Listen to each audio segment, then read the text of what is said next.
Hi, everybody. Welcome to another episode of In the School Parking Lot. My name is Paul Everts. I'm your host. You can reach me on my email address, and I wish you would. It's BAND, the number 2, band together at Comcast.net. Also visit our handsome website, which is conductingmylife.com, where you can see that we have a book.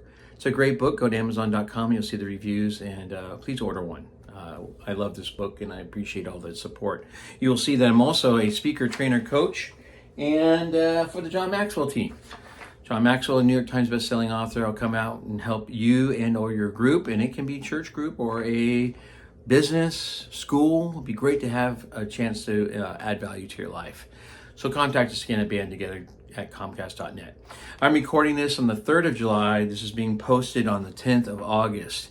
Just a little quick background because some of you might be new to this. I am a teacher. I started teaching in July 1989. I'm a high school music teacher. Things have changed since 1989, as you probably could tell. I believe in Jesus Christ. He's my Savior, and I love Him.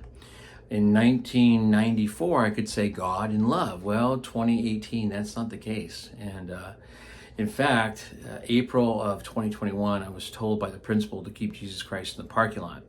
That same man then becomes HR director for the district I was in, and he tells me on the 6th of October, 2021, Paul, you can't tell your students I love you anymore. You got gray hair. It's old. It's kind of weird.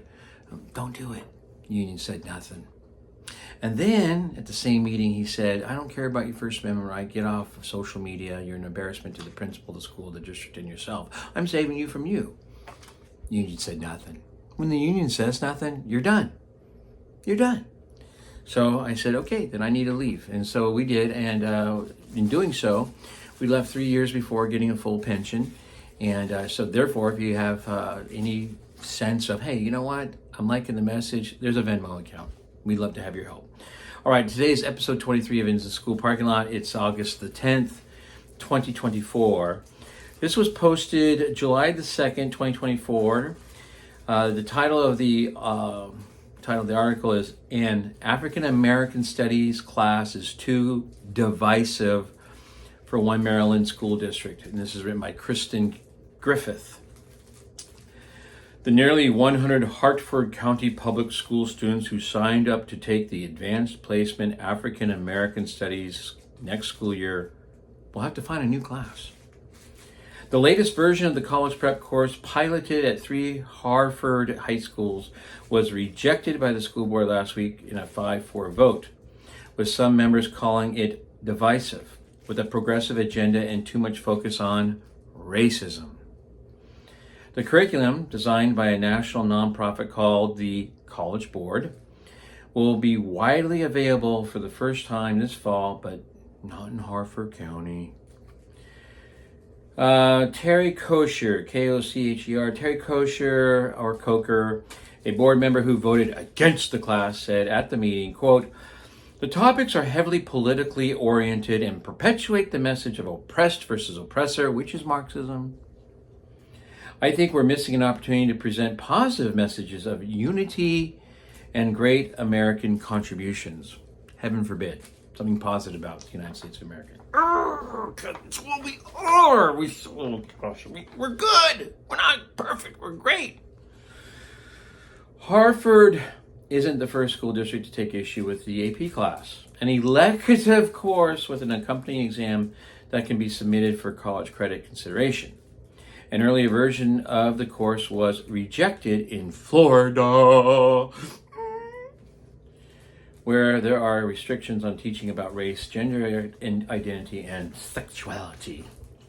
Since then, the course has been revised to put less emphasis on contemporary topics, such as Black Lives Matter, just so you know, led by self-proclaimed Marxists. And then, of course, the queer studies. All right, there we go. You want to read more about that story? The link is in the description. We're working out of a book that you will not see in college classrooms or on the faculty lounge tables. No. And here's the thing. I think you should. Because sometimes people go, why are so many people mad at us teachers, mad at us educators in schools? This is one resource. They'll let you know. Okay, here we go. So I don't read every word. I don't get people in trouble. I don't get me in trouble. This is chapters 18. Please buy the book. Please buy the book. Please buy the book. Chapter 18. Here you go. Do you want to see how radical this book is? Destroying a child's religious beliefs, a spiritual crime. Quote, that God rules in the affairs of men is as certain as any truth of physical science. Nothing is by chance, though men, in their ignorance of causes, may think so. George Bancroft, historian, Memorial Oration on Lincoln, February 12th, 1866. Contrast George Bancroft's beliefs with those of the Second Federal District Court, which in 1988 ruled against students at West Side High School in Omaha, Nebraska, who sought to form a Bible club under the Equal Access Law. The principal denied the students' request, which was upheld by the school board. They argued that a Bible club was not a curriculum-related activity, unlike such organizations as Interact, the Chess Club, and Subsurfers, which were.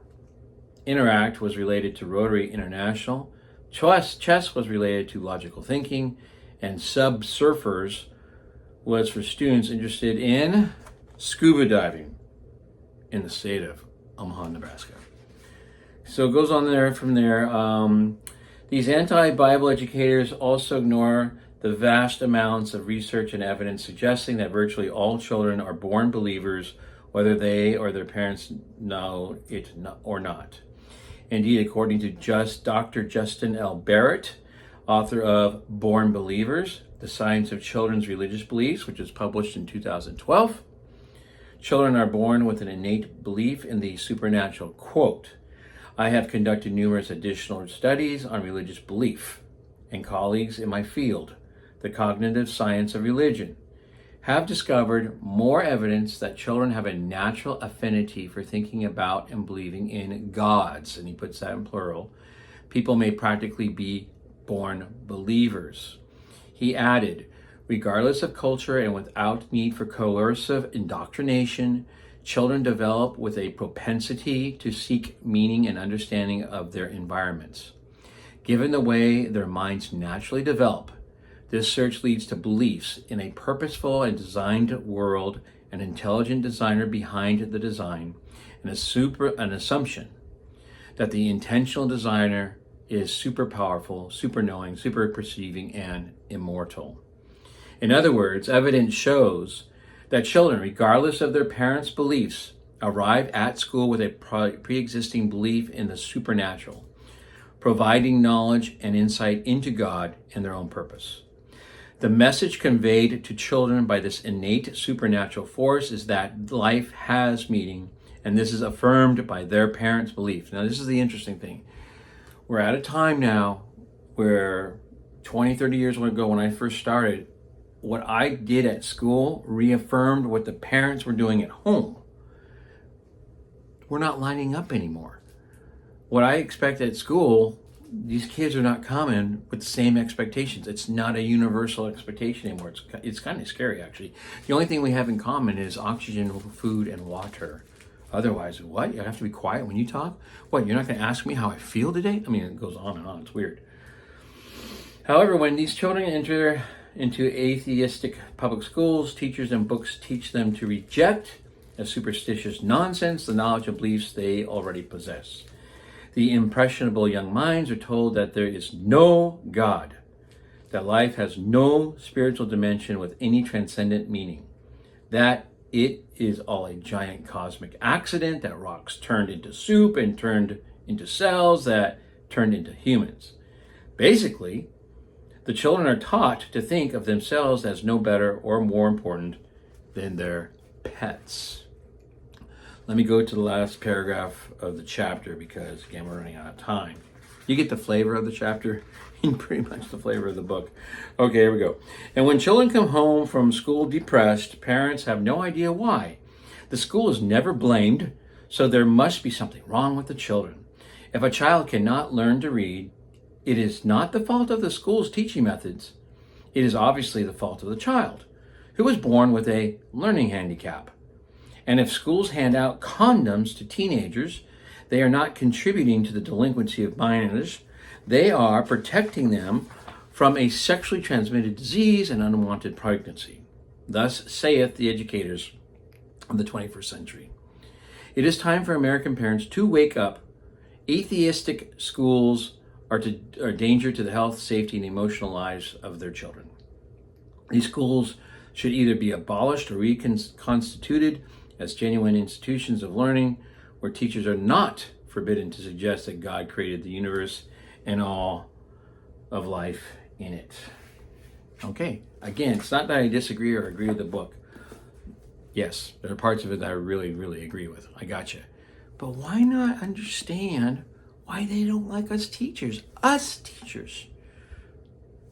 Might be good to know what the other side's thinking. All right, I have a Venmo account. Please help us put some money in there. I appreciate it. Hope to see you next week. Please subscribe to this channel, share this show, share the episode, help the algorithm with its free speech, and press that like button. Okay, till next time, God bless you, and I love you. Bye.